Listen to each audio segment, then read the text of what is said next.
All right, I'm on hole number 17 of the Ventura Open. I'm in the opening round of the rookie division.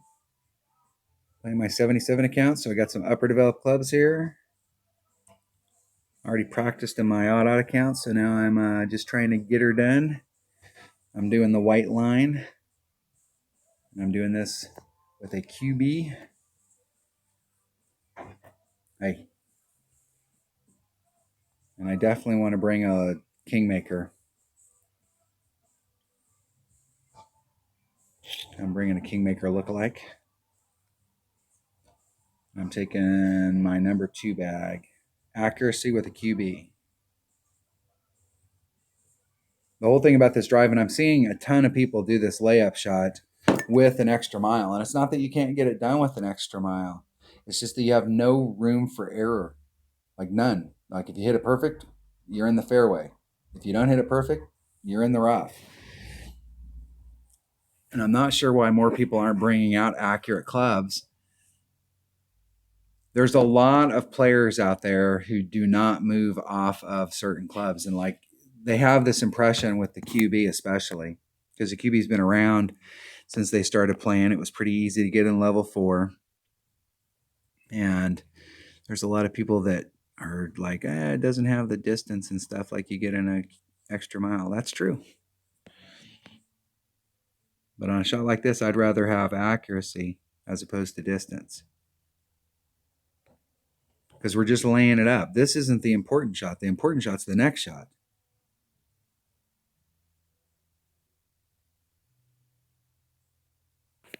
Isn't it perfect?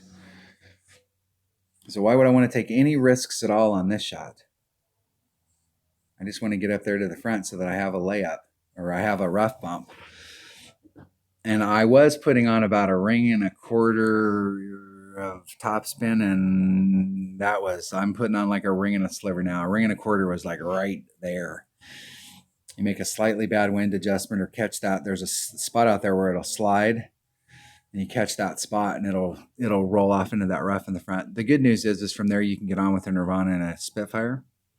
The bad news is you're in the rough or the sand.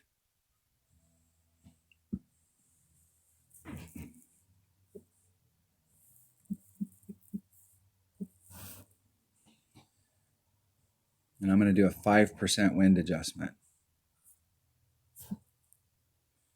So it's 1.05 times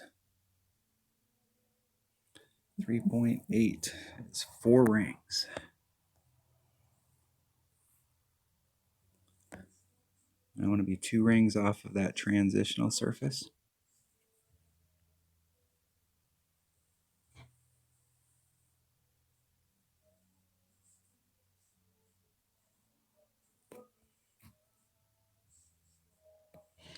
I'm going to be 4 rings off.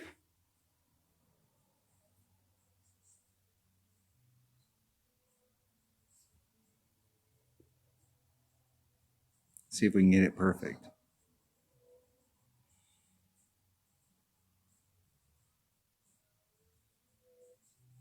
Hitting it perfect. I think that might be the first time I've hit it perfect into the hole.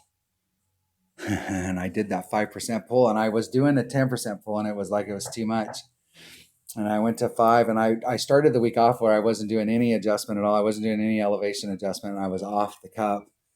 And like where I was out right there, that 5% was what pulled me off the cup. So it's like, damn, it's one of those things where I can't, if I add it on, I'm off. If I don't add it on, I'm off. If I go up the scale, I'm off even more. If I go down the scale, I'm closer, but I'm still off. It'd be nice if I could make one just so that I can go, okay, all right, you can actually make that shot. It seems like it's getting an irregular bounce down there.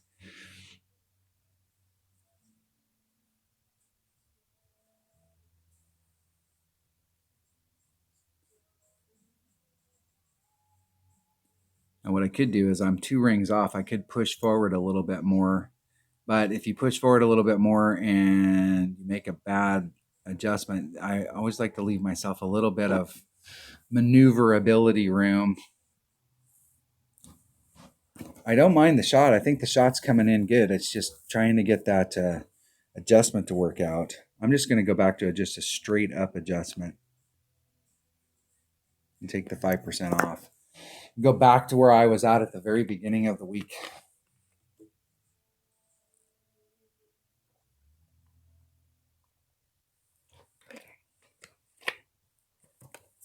See if my opponent can get in the hole.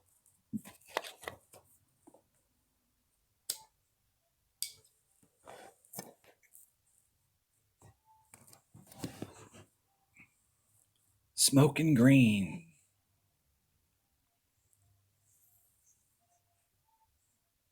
Going to a shootout. I will forfeit.